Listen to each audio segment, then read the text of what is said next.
오늘 히브리서 11장 39절부터 12장 2절까지 말씀을 통해서 경주자라는 제목으로 하나님 말씀 증거하겠습니다. 믿음으로 사는 삶 시리즈 42번째 시간입니다. 오늘 우리는 이 본문을 시작할 때에 두 가지 질문을 마음속에 품고서 오늘 본문을 읽게 됩니다. 제일 첫 번째 질문은 지금 히브리서 11장에 나와 있는 구약에 있는 믿음의 영웅들의 삶을 쭉 설명하면서 그들은 믿음으로 증거를 얻었다라고 말합니다. 믿음으로 나라를 얻기도 하고, 믿음으로 불 가운데서 건짐을 받기도 하고, 믿음으로 사자굴에 들어갔을 때 건짐을 받기도 하고, 또 믿음으로 하나님 앞에 순교하는 삶의 모습을 사는 그런 증거가 있는 삶이었다. 그런데 그들은 그 믿음으로 약속은 받지 못했다라는 것입니다. 과연 그럼 여기서 말하고 있는 그 약속은 무엇인가 하는 것이 우리가 품게 되는 첫 번째 질문입니다.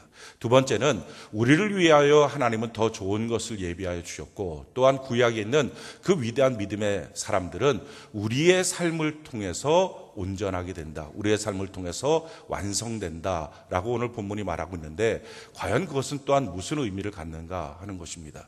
첫 번째, 오늘 성경이 말하는 구약에 있는 히브리서 11장에 나와 있는 많은 믿음의 인물들이 믿음으로 증거를 얻었는데 약속은 받지 못했다 할 때, 그 약속이라고 하는 것은 원어로 보면 정관사가 앞에 붙어 있습니다. 그러니까 더 약속, 이렇게 되는 거죠. 그래서 이 약속이라고 하는 것은 여러 개의 약속을 말하는 게 아니라 유일한 한 가지의 약속을 말합니다.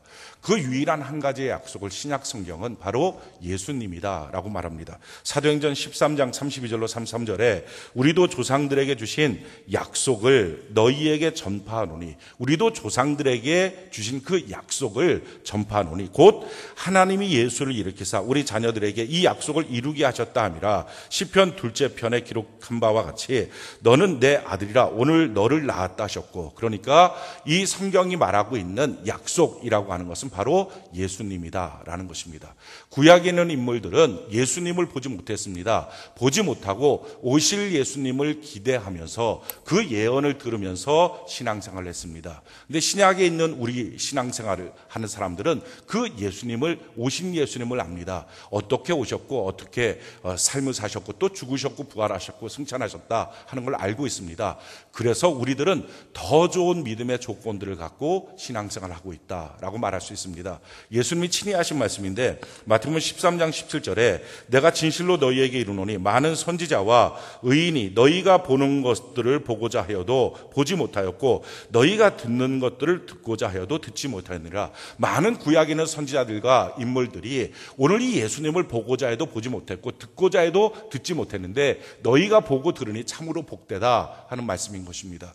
이게 첫 번째, 그 약속은 바로 예수님이고, 두 번째, 과연 우리는 더 좋은 믿음의 환경을 받았다, 더 좋은 곳으로 예비됐다라는 것은 무엇이냐면은 예수님을 이 땅에 오신 것을 우리가 알기 때문에 우리의 신앙의 근거가 되신 예수님을 더 확실히 알고 신앙생활을 한다는 것입니다. 이 땅에 예수님이 오셨어요. 마구간에 오셨습니다. 그리고 나서는 33년 동안 삶을 사면서 사역을 하셨습니다. 그 말씀을 우리는 직접 성경을 통해서 알게 됩니다. 수많은 병자를 치료하시고 죽은 자를 살리셨습니다. 마귀의 일들을 멸하셨습니다. 또 뿐만 아니라 그 예수님께서는 우리의 모든 죄를 짊어지시고 죽으셔서 3일 만에 부활하셨습니다. 저주와 가난과 질병을 끊으시고 십자가에서 죽으셨습니다. 그리고 나서 3일 만에 부활하셨고 40일 동안 교회를 세워주시고 하늘로 승천하셔서 마침내 이 세상의 마지막 날에 이 땅에 다시 재림하실 것입니다.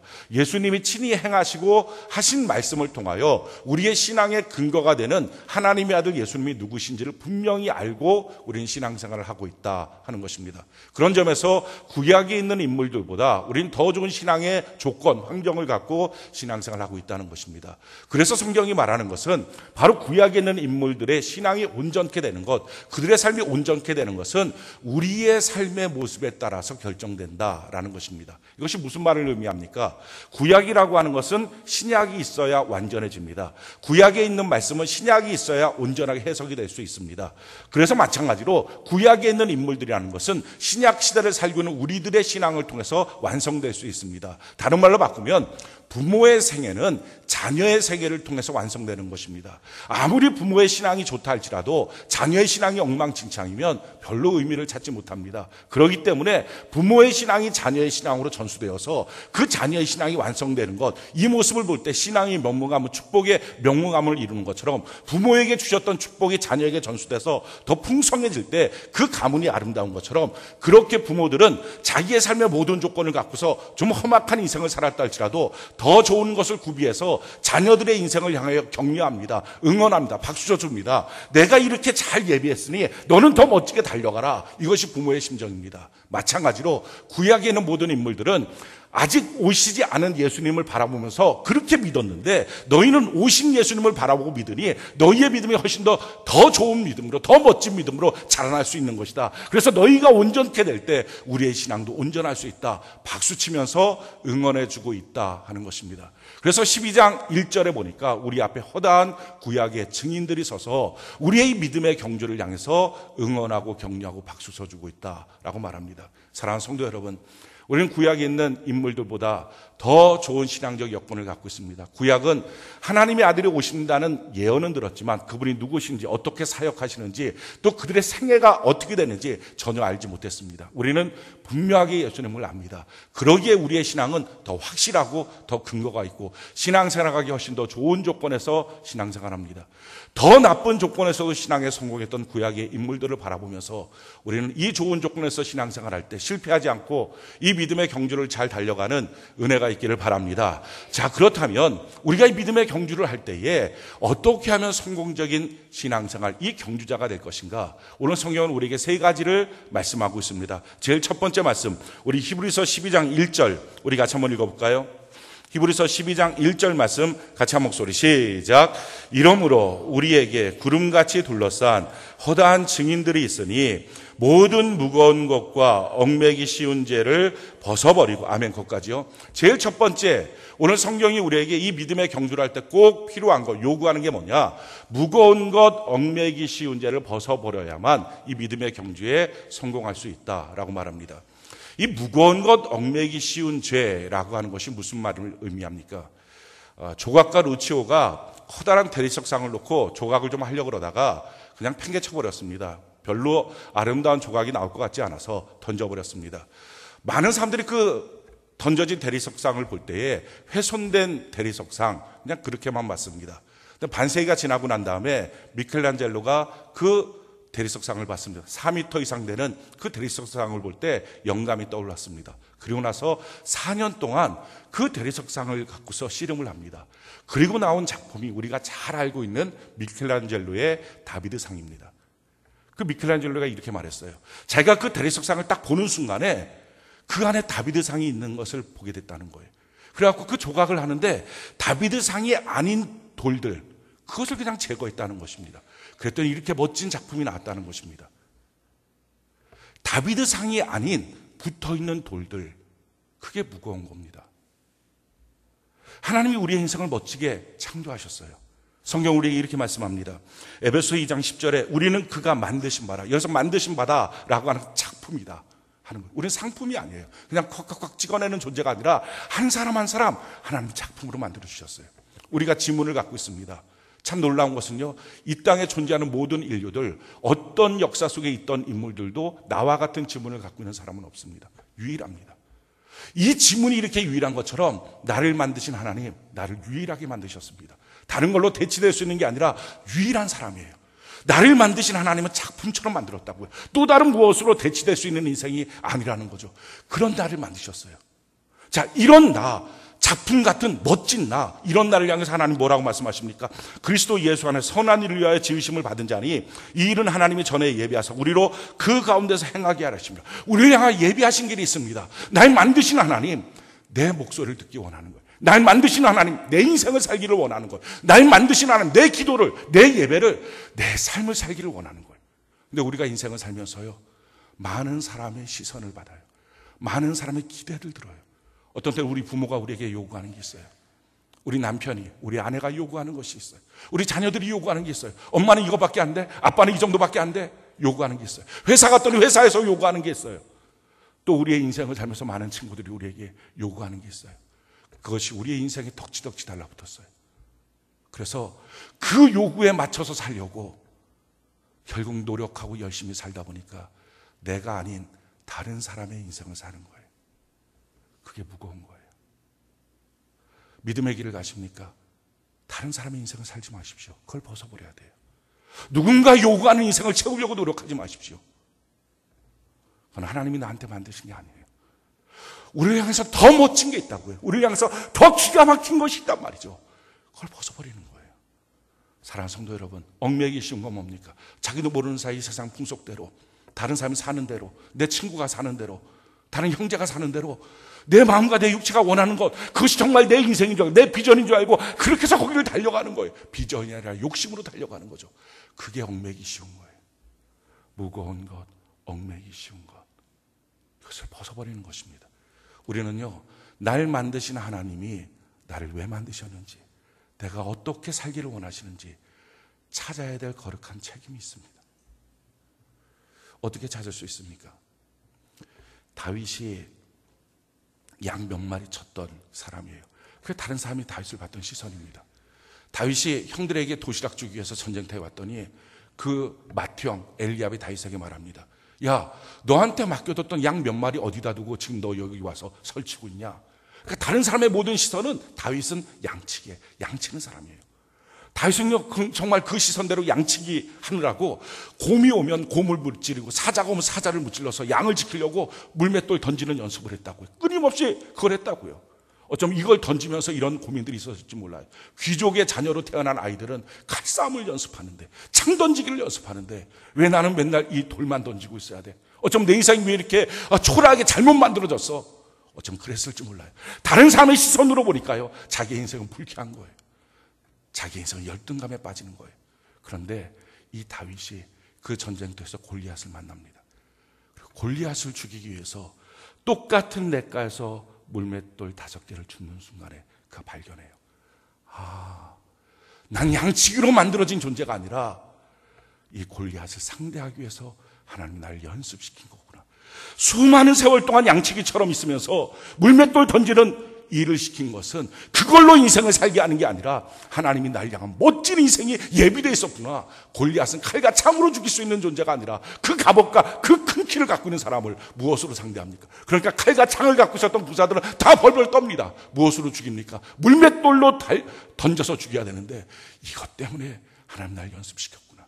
거기서 발견하는 거예요.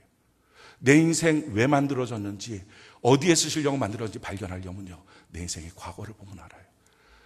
내가 무엇으로 인생을 살아왔는지, 하나님이 내 인생을 무엇으로 단련했는지. 근데 과거만 보면 잘 발견 못합니다.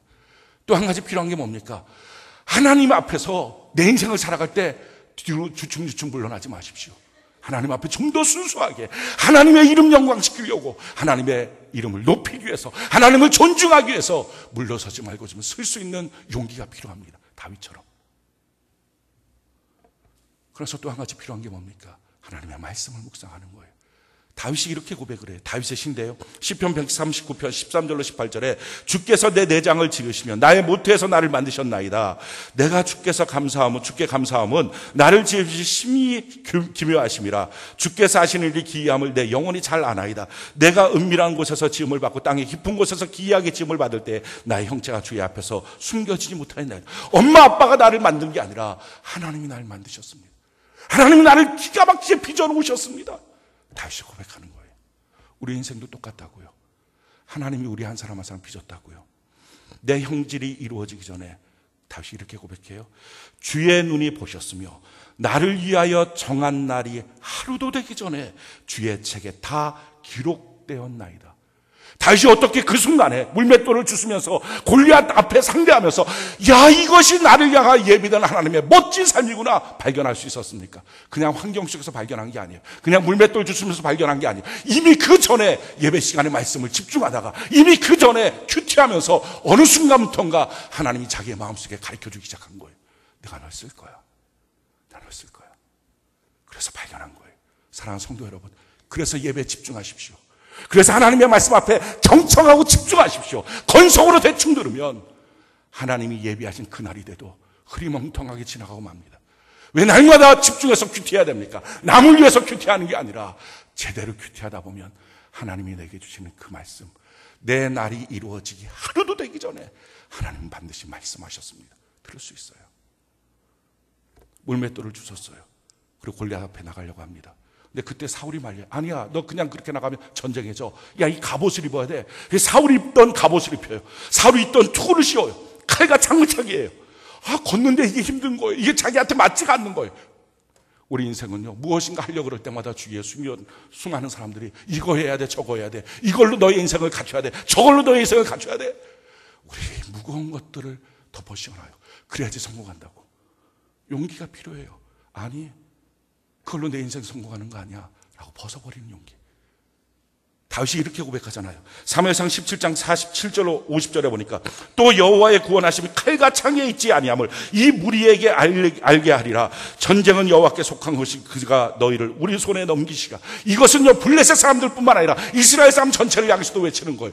전쟁은 칼과 창에 속한 게 아니다. 칼과 창을 준비해 싸우는 게 아니라 하나님의 능력 안에 있다. 할렐루야. 여호와께 속한 것이다. 나는 하나님 앞에서 이미도 수십 년 동안 예비되어 있는 인생이다. 저 전쟁은 칼과 창으로 싸우는 게 아니라 물맷돌로 싸우는 것이다. 하나님 내 인생을 이렇게 멋지게 만드셨다. 그러면서 이렇게 말하죠. 블레셋 사람이 일어나 다윗에게로 마주 가까이 올 때 다윗이 블레셋 사람을 향하여 빨리 달리며 손을 주머니에 넣어 돌을 가지고 물매로 던져 블레셋 사람의 이마를 치매 돌이 그의 이마에 박히니 땅에 엎드러지니라. 다윗이 이같이 물매와 돌로 블레셋 사람을 이기고 그를 쳐 죽였으나 자기 손에는 칼이 없었더라. 골리앗의 칼로 골리앗의 목을 잘라버린 거예요. 우리가 얼마나 칼이 있어야 된다고 외치면서 그 칼을 준비하려고 합니까?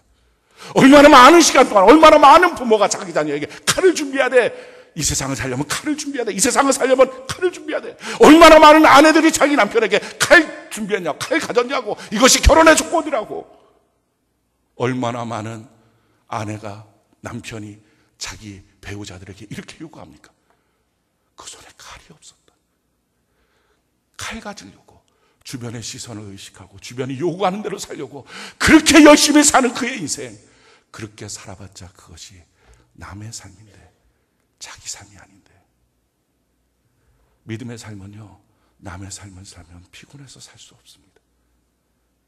사랑하는 성도 여러분, 남이 요구하는 것, 남이 기대하는 것, 당신은 이런 정도 삶을 살아야 된다고 얘기하는 것, 아니, 자기 자신 마음속에 난 이만큼 돈을 벌어야 돼, 난 이만큼 많이 가져야 돼, 난 이만큼 학벌이 있어야 돼, 요구하는 자기의 인생, 그래서 만족되지 않으면 견디지 못하고 열등감을 느끼는 그 삶에서, 그래서 하나님 앞에 기도하는 온전한 제목도 다 다른 사람이 요구하는 것을 채우기 위한 제목. 주여 내게 칼 주세요, 칼 주세요. 백날 칼 주세요 외쳐봤자 다윗에게 칼이 무슨 필요가 있습니까? 믿음의 길을 가십니까? 그러면 다른 사람이 내게 요구하는 인생이 아니라 하나님이 내게 요구하는 삶이 무엇인지를 발견해야 됩니다. 그것은요, 자기에게서 찾을 수 없어요. 하나님을 만나야 돼요. 오늘 예배 시간에 하나님을 만나는 은혜가 있기를 바랍니다. 큐티하면서 하나님을 만나는 은혜가 있기를 바랍니다. 하나님을 만나야 날 만드신 이유와 목적을 알 수 있습니다. 두 번째로 오늘 성경이 우리에게 이 믿음의 길을 걸어갈 때 이 경주자로서 승리하기 위해서 꼭 필요한 것이 무엇이라고 말합니까? 우리 히브리서 12장 1절 우리 같이 한번 읽어봅시다. 히브리서 12장 1절 같이 한 목소리 시작.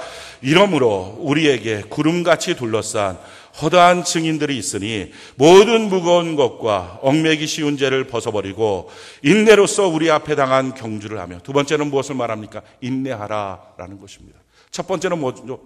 무거운 것, 얽매기 쉬운 것 벗어버리라. 얼마나 많은 사람들이 나이가 40이 넘도록 자격증에 매달리고 나이가 50이 넘도록 옛날에 내가 대학 나온 거 안 나온 거 갖고 씨름하고, 얼마나 많은 사람들이 세상의 칼들 앞에서 절절매면서 나는 칼 없어서 전쟁 못해. 내가 이렇게 왜 비참하게 사는지 알아? 나는 칼이 없어서 그래. 하나님 나한테 칼을 안 줬어 하고 하나님 앞에 원망하며 살겠습니까? 자기 인생 발견하고 살지 못하고 다 허영과 욕심 속에 빠져서 다른 사람의 인생 살고 그렇게 요구하고 그 요구대로 그 시선에 맞춰 살고, 그래서 지치고 하나님은 내게 주신 것이 없다고 말하고 원망하고 불평합니까? 하나님을 만나고 자기를 보십시오.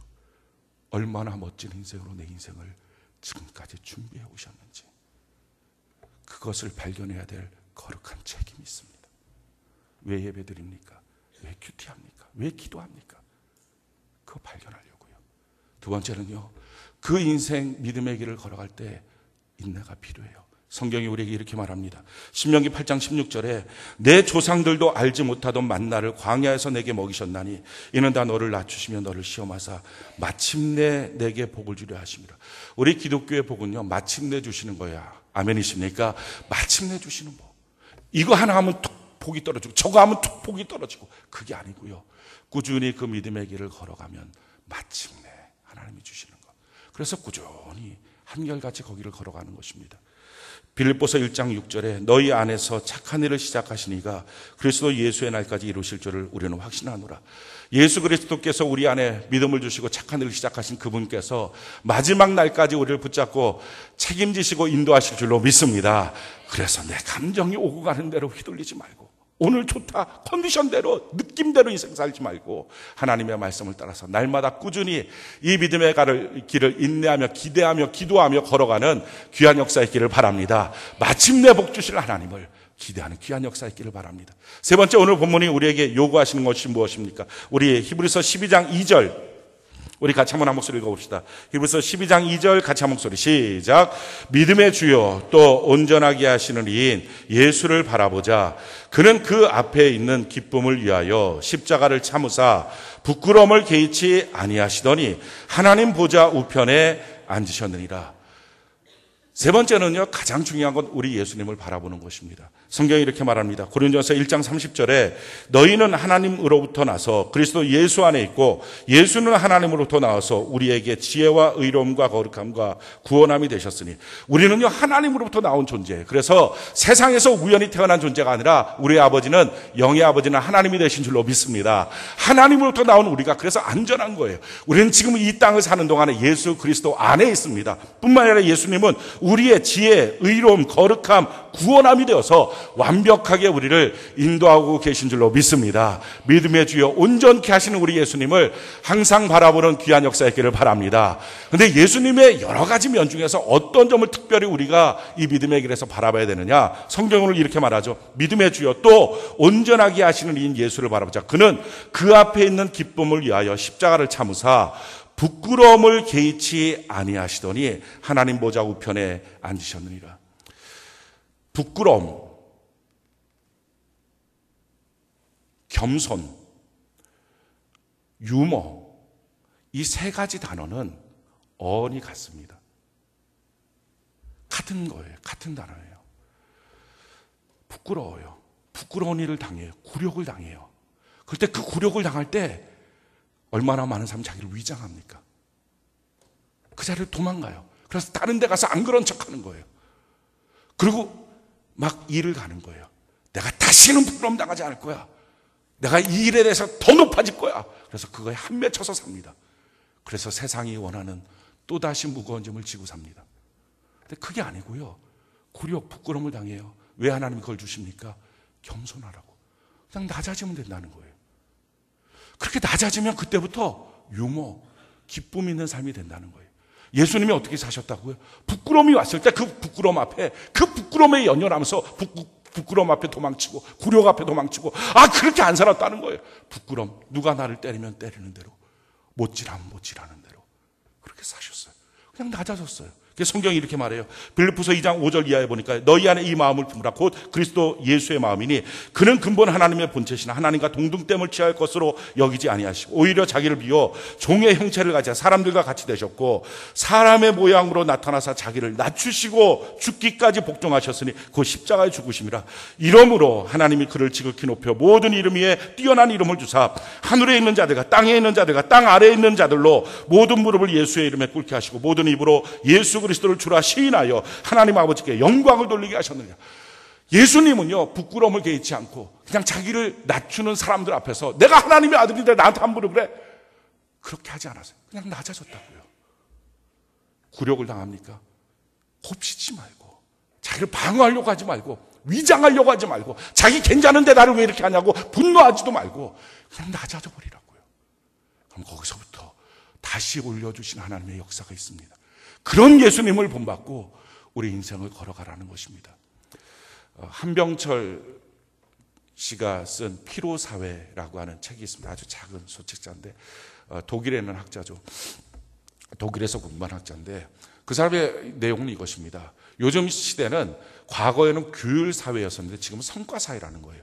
누가 규율하지 않는다는, 누가 이거 만들어 저거 만들어 이렇게 우리에게 명령하는 사람은 없다는 거죠. 그런데 자기 안에서 자기 자신을 자가 발전하는 거예요. 그래갖고 성과를 내야 된다는 거예요. 다른 사람보다 자기가 더 높아져야 돼요.